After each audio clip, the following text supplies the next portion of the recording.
Hi guys, welcome back to the channel. On the bench today we've got a dual band handheld radio called the TD-H8, and this one comes from a company based in China, surprisingly, called TIDRADIO. The products have been getting a lot of attention recently, and in my opinion they're beginning to stand out from the crowded market of these cheap transceivers, as they seem to be offering some really solid radio gear and they have some really innovative features, but more about that in a few minutes.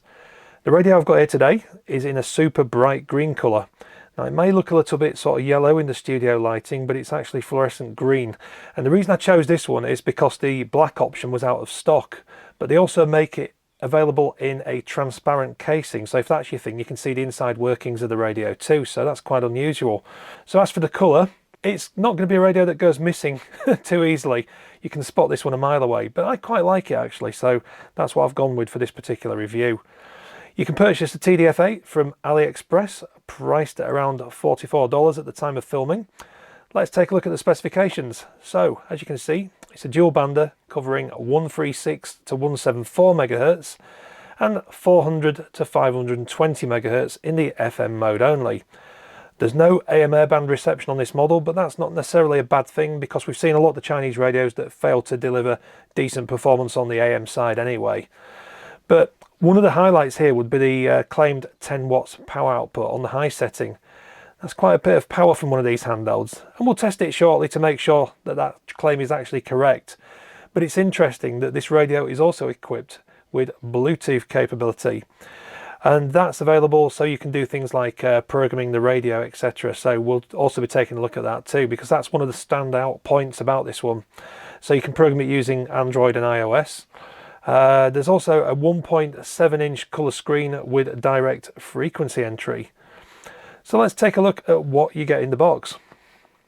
So here you go, you get a nice comprehensive user guide written in plain English, which is actually surprisingly good. So that's worth keeping hold of that, because it does tell you all the functions for the menu and everything in there. So and there's some stuff about the programming of it using the Bluetooth software as well. You get a USB-C charge cable, as you can see there, and there is a large 2500 mAh battery supplied with the radio that can be charged obviously using this cable. There's also a desktop charger that you can plug the USB-C cable into. I've not actually bothered opening this one yet, but you can drop the radio straight into there, so if you prefer a desktop charger you can do that. You can charge the radio direct using the battery pack, or just drop it all into here and charge that way, so the choice is yours. There's one of these hand strap things that nobody ever actually attaches to the radio, so that's probably going to stay in the box for everything else. And there's the compulsory plastic belt clip, which probably isn't the best quality. It's got 2 screws to hold it on, very tiny screws as well. That's going to hold that onto the back of the battery pack here that I've yet to put on there. I'm not really sure how strong they are. Probably typical of most of these type of radios. You probably won't want to swing it around too much or it might break. The radio has a fair bit of weight to it actually, it's surprisingly solid. But that's basically what you get in the box, and of course the antenna that I've already screwed onto the radio here, which is a dual band antenna too. So the radio feels pretty decent in the hand. It seems quite well built. There's good solid plastics and build quality. I'd say everything seems pretty decent really on there. Yeah, the battery is attached by means of a little clip at the bottom of here. I probably can't get it off while I'm doing this. Oh, maybe I can actually. Let's just see. There we go. I'll take it away. So you've got a die-cast body underneath there on the inside, and you can see the specifications of the radio there. And yeah, it's a decent battery pack. It's 2500 mAh on the battery, so it does seem to last quite a long time as well. The battery itself has a USB-C charge port on it. There we are. Let's see if I can get focused onto that one there. Yeah, so you've basically got USB-C attached to the battery itself. So down here it has a little LED in the corner, so when the battery is actually charging it does change colour as well. So you can actually charge the battery completely separate from the radio itself. So if you've got more than one battery pack, that's quite a handy little thing to be able to do. Let's just see if I can show you it charging actually. If I just plug into here, there we go, it's a USB-C charge, there we are. There's an LED at the base of the battery. So it turns red when it's charging, and when it's full it changes to green as well. So there's a visual indicator on there too. So that's quite a smart idea. So if you do buy any more of these battery packs and they're the same spec as this one, you can actually charge them totally separated. As you can see there, I've just got a USB-C charger in there, and it's charging the battery quite happily away from the radio itself. Now looking around the radio, you've got a rubberized flap on this side, on the right hand side, and that's for the speaker microphone jack. If we just flip this down on here, it's a standard K-type jack, which means that you can plug in anything like the Baofeng speaker mics or anything similar to that. So if you've already got a load of accessories, they are compatible with this radio, so no bother at all that. It's a standard sort of thing. So it's the K-type jack on this one. Nice and easy. On the other side, you've got two programmable keys there, and these obviously can be assigned to do certain things like the flashlight and the FM radio and tone bursts and things like that. Really, they are programmable in the software. And this is your PTT button up here. Now this is the only thing I don't really like that much, because the PTT button is actually made of plastic rather than rubber, so it has a bit of a weird feel to it. When you actually press it, it almost feels a bit flimsy. So if I just push on this button here, as you can see there, it's kind of yeah, it feels a little bit flimsy. I mean, it's not going to fall off or anything, but to me, it just doesn't have the same feel that I'd expect on a PTT button. Maybe it's just me being fussy, but yeah, I'd prefer it if it was made of rubber rather than plastic. It tends to have a little bit of play in it, a bit of wobble. So that's the only thing I'd say about that anyway. Looking at the top of the radio, you've got the programmable orange button there as well, which you can assign to various things. You can reprogram that. I think by default it does one of those siren type alarm things, but you can program it to be much more useful than that. So you could program it for scan, for example, or something. You've also got the compulsory flashlight, which yeah, is very, very bright. I'll probably show that a bit later on, but I'm sure you don't want to see the flashlight really. And you've also got a rotary volume control. So this radio actually does have a proper rotary volume control for those who like those sort of things, but there is no VFO channel change. You've got to do that from the front up and down keys on here. So depends on how you feel about that. Some radios have both. They have the VFO and the volume control, but on this one you've just got the volume control on there.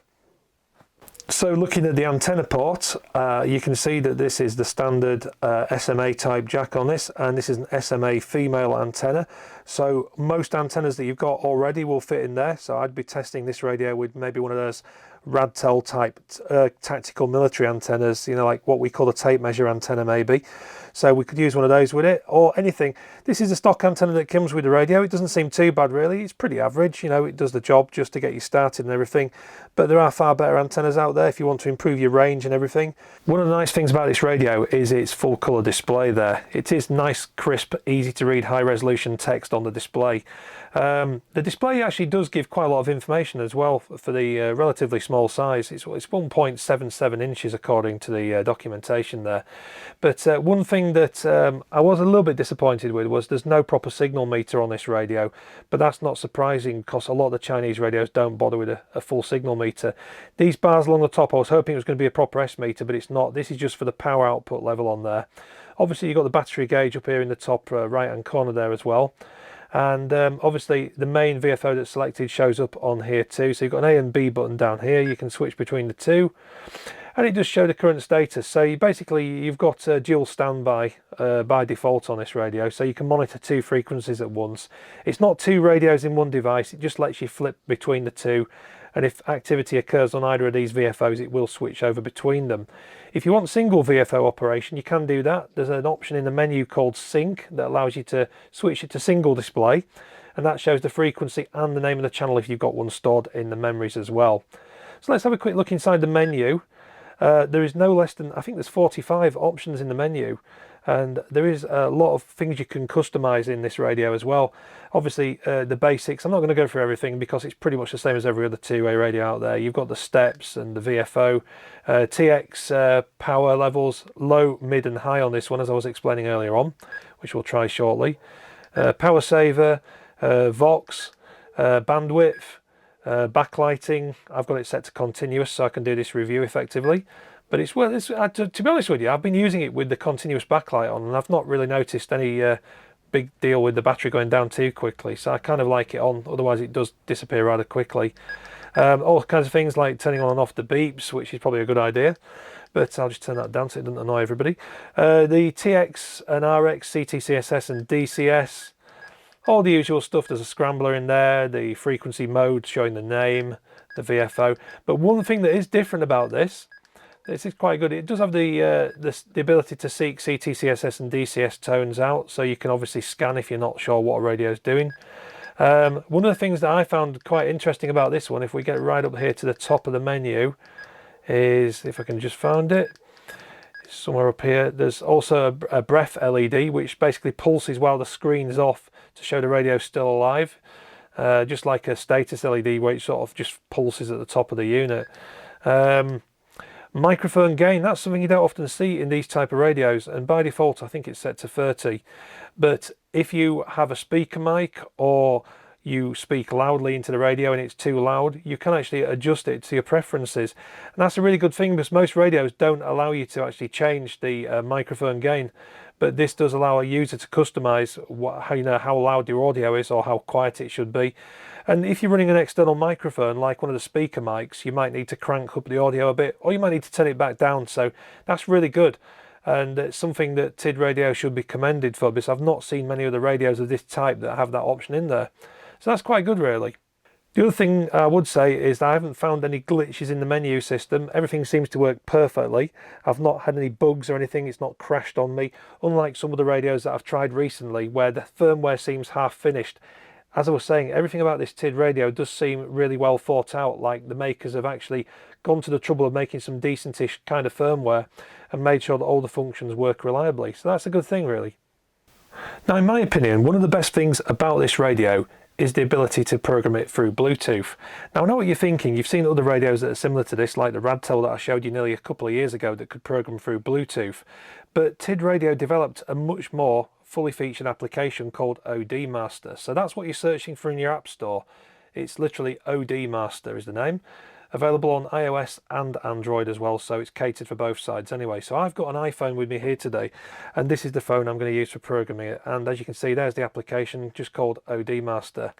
And that's all you need to fire up. I'll show it up on the screen in a second, and then you can see how it works. But this is so much more comprehensive than anything I've seen before. Now, here we go. This is Odmaster, and it's just loading up. There we go. Now, as you can see, it does a lot more stuff inside here. You do need to register to use the features, but that's because it lets you save frequencies into the cloud as well. So on TID Radio's server, you can save your data file for the radio, and the beauty of it is you can interchange it between other radios as well. Now, TID Radio have actually developed Odmaster, so it actually works with a number of different transceivers, not just this particular model, but it even works with some Baofungs and some others. So it's kind of like the online version of Chirp almost, and I think that's where they're trying to go with this application. They're trying to make it much more universal in that it'll work with all different types of radios, because they do manufacture and sell a Bluetooth programmer that you can plug into the speaker mic jack on some other radios, such as the Baofungs. So you can program them using this application as well. So that's really, really good.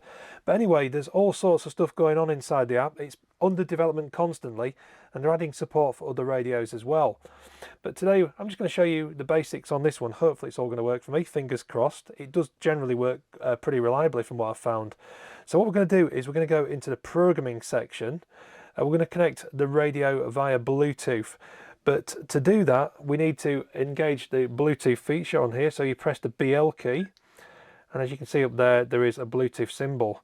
And we're going to go into the menu in Odmaster and go connect Bluetooth. And as you can see, TID Radio Kit has showed up. So if I just put the radio back down on the desk there so you can keep an eye on that. There it is on the screen. I'm going to toggle that on. That basically turns your Bluetooth on, and it says connected device. And in a second, there we go. So it's come up at the top of their kit, 9,600 BPS. So that's the speed of the link between this iPhone and the radio.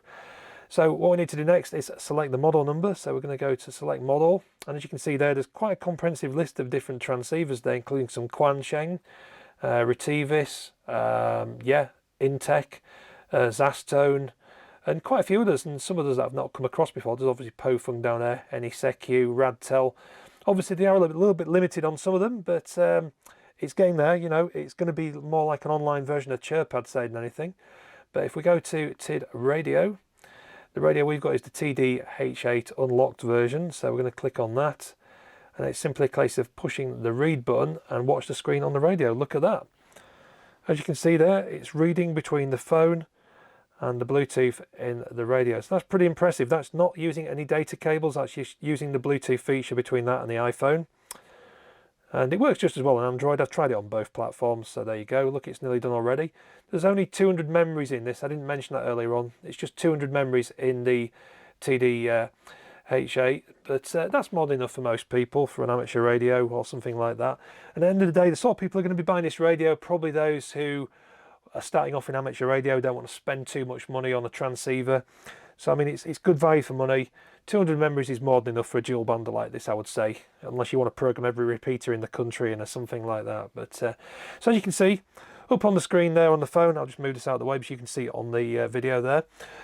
You can edit and adjust. My first memory in here is a PMR 446 frequency that I programmed in for test on 446.00625. You can change all the features for the channel, like the bandwidth, the power, PTTID if that's the thing, whether you want to add it to the scan list or not, and of course you can name the memories. So it makes it so much easier than dragging out the full PC to edit the file and everything. So you can do this on the go, you can do this on the move, anywhere that you've got Bluetooth available and a mobile phone. You can just download this app, stick it on there. Like I say, you do need to register for the app to make it work, to sign in, but that's because it does save your frequency files, your code plugs. They get saved onto TID Radio's server, and so you can sign in and retrieve them anytime you want from a different device as well, which is really cool. That's without even having the radio switched on. You can go in there and make edits and changes to the file, then upload the radio data file later on when you're in front of it again. So that's really cool. But if we tap on the channel, you can see there's a green dot next to some of them. Those channels have been programmed. The red ones are vacant. I've been programming some marine radio frequencies into there, so that's why these are all showing up. So if we just tap one at random, there we go, 156800. That's marine channel 16, so that's in there. So obviously I can have a scan around and monitor the marine frequencies. And it's very, very easy to adjust and change things like this. So if we change channel again, and then go to one of the blank memories, we could just type in a new frequency we wanted. So RX and TX, so 145.500, say, the 2 meter calling frequency over here. And as you can see there, we could put some details in. We can change the power level to, say, low, and change the bandwidth to narrow. And once that's done, it's done. And we can then write this back to the radio. So any changes we make inside here can be written straight back. So if I hit the right button now, you'll see what's happening in a second. It should try and write that data file back to the radio. As you can see there, it says program Bluetooth, and that's writing the data back to the radio there as well. So that's pretty quick actually. So if there was 200 memories programmed, that's the sort of time it would take to actually send them all down there on the data file. The other menu you've got access to in this is the function as well. So you can change all the aspects of the radio. So this is basically like your 1 to 45 menu section, where you can change the squelch level, whether you want the voice to be read out aloud, like voice prompts, scanning modes and everything else there. So yeah, it's really, really comprehensive. You can even program the side menu keys to do different things. Like I was telling you earlier on, there is the weather band in there for the United States as well. You can bring up weather, the WX band and everything, so that's in there. Not much use to us over here in Europe. But all the aspects of the radio can be customized and changed. And as you can see, you can even change the power on message down there as well. So I think that's really good. But one of the other clever things is that you can actually then save this data file back to TID Radio. So we can just tap on save on here, and you can give it a name there. So we'll just call this one test 1. And then we'll just click on confirm. And there we go, that's saved up to there. So that's basically Odmaster in a nutshell. Very easy to use on the fly. I know what you're thinking as well though, that what happens if there is no internet connection, if you're out in the middle of the desert somewhere, or there's no mobile phone signal in the location you're in. You can hit the offline button and make a direct Bluetooth connection without going through TID Radio's cloud servers as well. So if it happens to be offline, you can still fire up the app, and you should theoretically be able to still read and write memories to and from the radio as well. So that's pretty good. Now, one other thing I did want to mention is that the Odmaster application isn't just available for iOS and Android. There is a web-based version of this. With it being cloud-based and your frequencies are stored into TID Radio's server, you can actually access this in any web browser at all. So it doesn't matter what type of computer you've got. You can even edit frequencies whilst you're not connected to the transceiver. So this is absolutely amazingly powerful, and I think this is one of the most innovative things that TIDRADIO have done. Simply the fact that you can use the Odmaster application online as well in any web browser. It doesn't matter whether you've got a Mac, Linux computer or anything else, you can still edit and do this. And there's even an experimental function in that if you've got Bluetooth built inside your computer, you can try and attempt to make a direct connection to your two-way radio as well. Didn't work for me on the machine I was testing at work the other day, but you know, your mileage might vary, it might work for you. But anyway, it doesn't really matter if it does or not, because you can still edit the data files, then load them up on your mobile phone afterwards, and then push them back to the radio that way. Let me just give you a quick example. If I go back to the TIDRADIO section, this is the Odmaster web-based application. If we go into here, oops, and then go and open up this, so we find the TD-H8, what you'll notice inside here, hopefully, is you can see, remember the file we created called test1 earlier on? You can see there we've got a brand new data file, and that's the one that we did. And if we open it up here, click inside edit, and what you'll notice in a second hopefully is there should be the list of frequencies that we were entering, and sure enough, there we are. I can see it loading up in the background there. It sometimes takes a few seconds depending on the speed of your internet connection. I'm out in the workshop out here. As you can see there, look, there's all the frequencies, so you can type in and you can change every aspect of it, save the data file back, and then open up the application online again afterwards on your mobile, and then send it straight back to the radio via Bluetooth. So I think this is so cool being able to do this, because some people prefer to edit on a big screen, so you could do all the hard work and everything on this. And that's not all. You can even export and import CSV files from this application online as well, and you can load them into Chirp. So you might already have another radio that you've programmed in something like Chirp, and you don't want to be bothered doing all the frequencies again. It does understand and imports files straight from Chirp into here, which is pretty amazing really. So this is what I mean about it being like the online version of Chirp. Some of the things are really cool that TIDRADIO are doing with this. And this has been on the go for I think a couple of years, but it's, well, copyright 2021 it says on there. I'd not come across this until earlier this year, so it's obviously been in development for quite some time. But I am so impressed with what they've managed to achieve, and this is so much better than Baofeng. If you want some innovation, then it's nice to see a Chinese company such as TIDRADIO doing something like this that allows us to actually program radios in a much easier way. And that's only the start of it. There is more coming, I believe, so they tell me anyway. So this looks really, really good. And you can also change the optional features of the radio in there. Same again with the features on there, you know, the backlighting, the, you know, battery save, Roger beeps, programmable keys, you name it. It all can be done inside that application there. So I think that is a true innovation in terms of a low-cost radio like this one that we've got here now. Being able to do that on any laptop, any place, anytime, anywhere. That's got to be commendable, surely. So time for a quick power test then. I'm going to be using the SW33 Plus power meter into a dummy load there, but it's just easier to see really on the display. I was going to use my Shortcom 102, but I changed my mind and I'm going to use this one because I think it's going to be a little bit easier to demonstrate the power levels anyway. So we're going to start on the 70 centimeter band for amateur radio. So we're going to be on 433 000, and we're going to see what power level we get out on the low power setting first of all. So there we go. So I'm keying up on the low power, and although it's detecting, the power level is just too low on the low setting to actually detect anything coming out of the radio. It does show, interestingly enough, like 2 watts on the display, but that's nothing like what's coming out of the unit, I would say. It seems extremely low, maybe into the milliwatts, but it's too small for the meter to actually detect. So I'm going to go up to the next power level, which is the mid power. So I'm just going to go into here and try and set it. If I remember how to do that, there we go. So into the mid power. So let's key on the mid power and see what we get. Ah, that's better.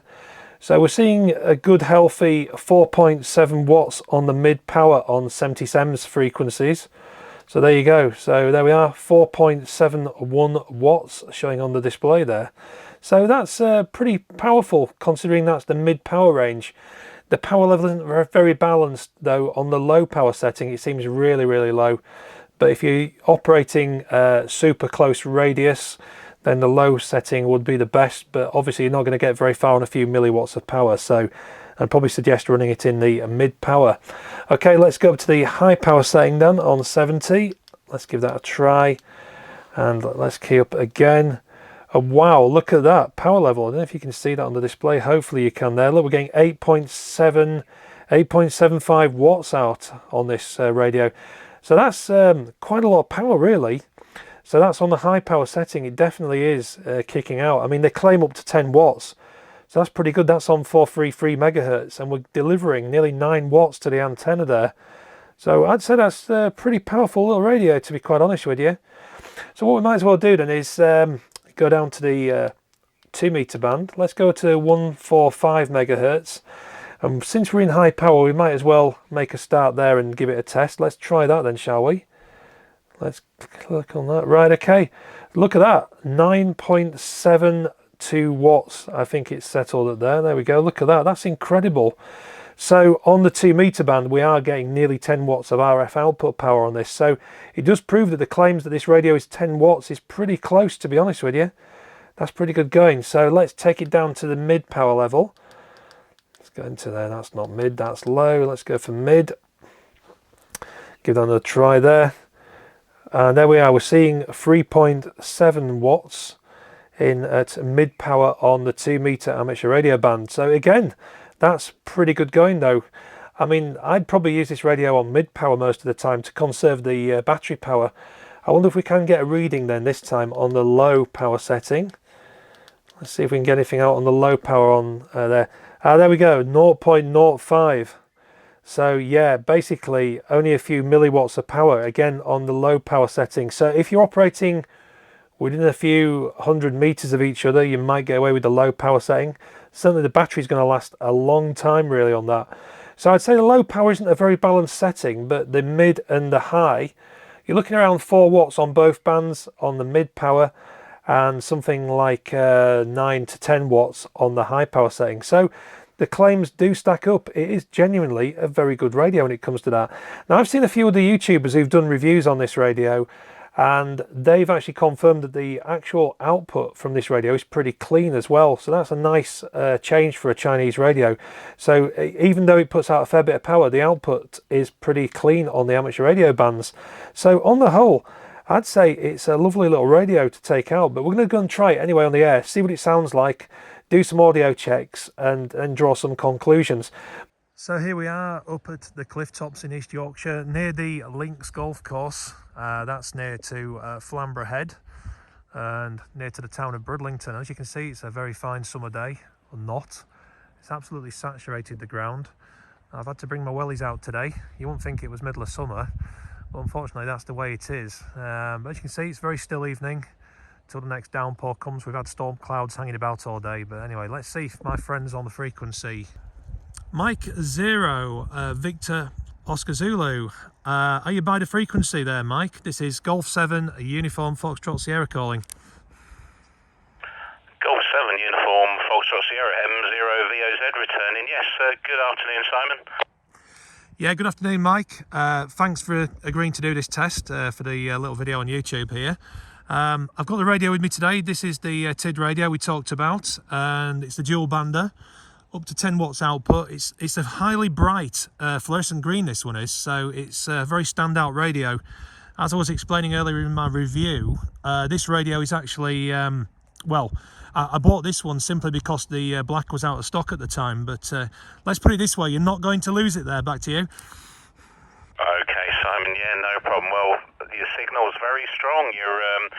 You're about 10 to 20 over the 9 here. I don't exactly know where you are, but you're coming through really well.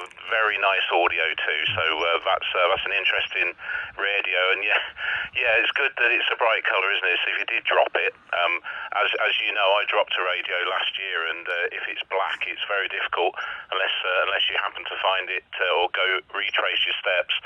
So yeah, that one's probably a good idea. Yeah. Yeah, definitely, Mike. Yeah, it's a good colour, that's for sure. It's one of those that you won't lose in a hurry, but I'm actually talking about a foot away from the microphone as well, simply because I've got the camera in front of the radio, so it's good to know the audio is still nice and clear. There is adjustable mic gain on this radio too, so that's quite a bonus on these Chinese radios anyway. But the audio seems clear this side.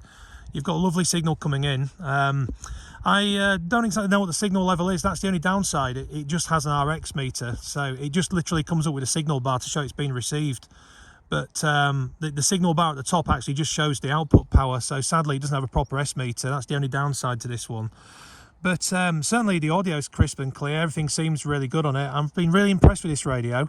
I'm just up at the Links golf course, Mike, just along the coastline there, looking back towards Bridlington. And to be fair, I mean, you must be, what, a good maybe 7 or 8 miles away from me. So, and we're only on mid-power, so that's, what, about 5 watts on this radio. And you're absolutely cracking through to me. You're sounding like a local, like you're in the town centre there. So, yeah. Back to you there, Mike, from Golf 7 Uniform Foxtrot Sierra. Yeah, with a pause there. G7 UFS M0VOZ. All copied, Simon. Yeah, very, very clear. No breakup whatsoever. Strong signal as before. So yeah. Okay. Yes, I know where you are, up on the golf course there. Yeah, nice spot, isn't it? I do believe it's quite elevated there, but yeah, you're coming through here so strong. The icon I'm using is the IC9700, and the signal meter on it is a little temperamental.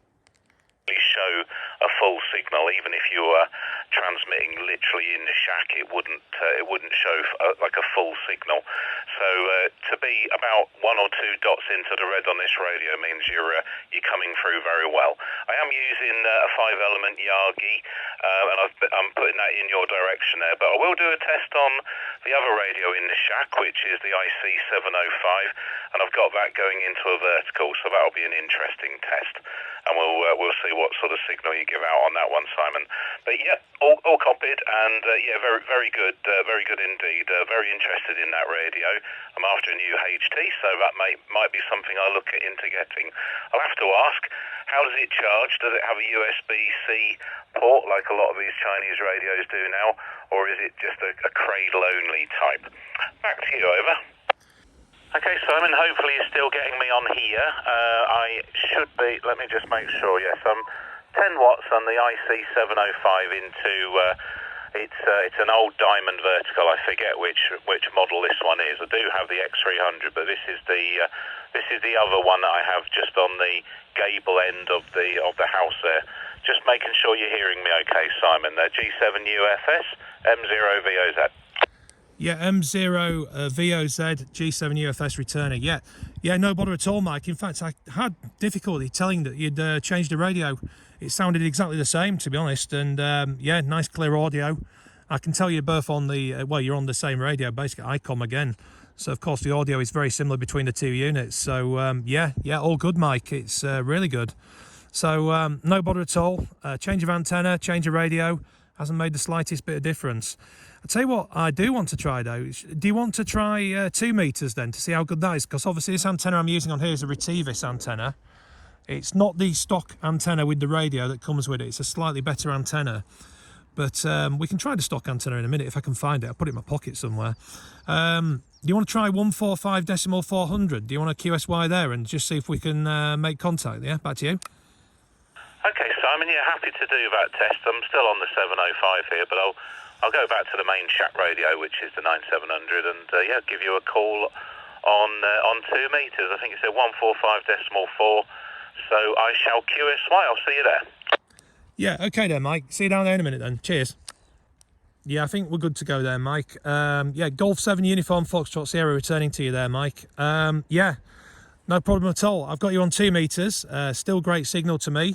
Maybe not quite as strong as on the 77s band, but that's understandable with the length of the antenna there. But maybe you can tell me how you're receiving me there. Back to you.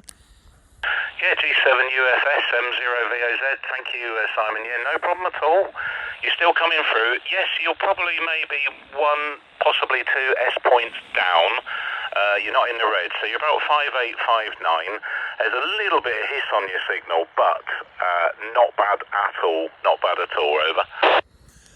Yeah, okay there, Mike. G7 UFS returning. Yeah, no bother at all. Yeah, you're coming in fine to me, but that's normal, really. I mean, with the size of the antenna on 2 meters, it's not going to be quite as strong, maybe. And what distance would you say we are between each other? Would you say about 7 or 8 mile back to you? Yeah, Roger.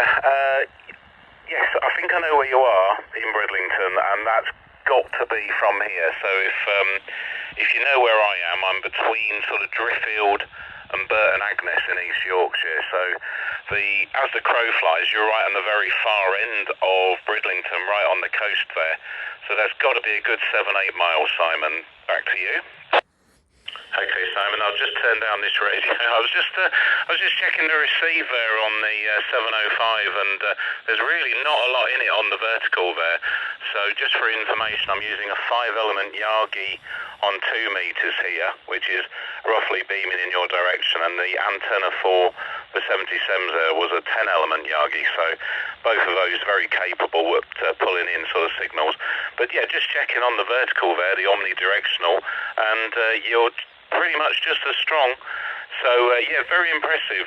Very interested in that radio. It does sound like they make good radios, and I know as a brand they do seem to get some very good praise from radio hams. So that's always a plus, isn't it? And the other big name brands, sometimes these Chinese brands do come along, and maybe the quality is not quite as good. But yeah, TID Radio, I have looked at their sets and they look really good. So very interested to see the video, and I'll get to hear myself on the internet. But yeah, excellent, Simon. Well, I hope it's been of some use to you. It has to me, because it might be a radio I look for in the future. Well, as you can see, we're getting wet here. We're just about to try a handheld, see if Mike can get me on the handheld to handheld. He's about 7 or 8 miles away. And hopefully... Okay, G7 UFS, M0VOZ, are you getting me, Simon? M0VOZ, G7 UFS, returning to you there, Mike. Yeah, I've got you crystal clear, actually. If you're just outside, on the handheld, I don't know how many watts you're putting out on that one, maybe 4 or 5 watts, maybe max. Yeah, I've got you crystal clear over this direction, right to the Links Golf Course. So that's incredible, Mike. What transceiver are you using? Which handheld is that one? Back to you. Okay, Simon, well, this is a VX454. It's a converted PMR radio, and it will be 4 watts on UHF. It's a UHF only set, so it's the Vertex standard, which, if you know the radio, it's the sort of commercial end of Yaesu, and it's a cracking little set. Again, I've just done a tiny little video to send you of me transmitting on this radio. It will go down to low power, so what I'll do is I'll just press the low power button and I'll see if you can hear me. Back to you from M0VOZ. Okay, G7 UFS returning. Yeah, I could hear you perfectly clear all the way through that over. Really good. It's just starting to rain here, Mike, actually, and I think we've just discovered that the radio isn't exactly waterproof. I've got some condensation on the inside of the display building up here. I think it's just because it's so damp, really, more than anything, and I'm on mid power, which is about 5 watts on this transceiver.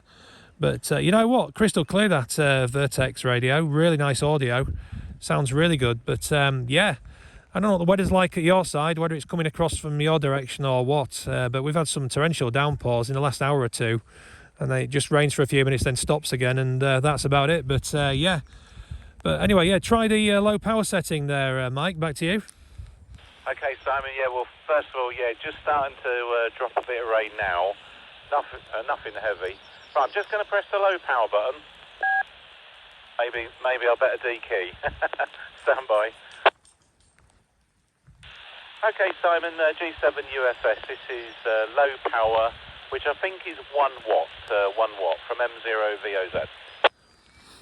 M0VOZ, yeah, no problem, Mike. Still got you in there, perfectly clear. In fact, I can't tell much difference between the high power and the low power on that radio. It hasn't made that much difference at all to me. Just a shame this radio doesn't have a proper S meter. But apart from that, everything's excellent. You know, like I say, we could easily hold this conversation. You know, with just 1 watt of power maybe. Now, I did some power tests on this one, and the power goes down to milliwatts on the low power setting. It's a bit too low, really. So I bet if I drop this one down to low power, you wouldn't hear me at all. We can try if you like, but I don't think you're going to hear me. Do you want me to try? You can give it a go, and if I don't hear you on here, I'll just pop back in the shack and we'll just do some tests on low power, because I would imagine I'll hear you on the Yagi. Go ahead. Yeah, no problem. Right, I'll just drop this to low power, so let's just stand by one moment.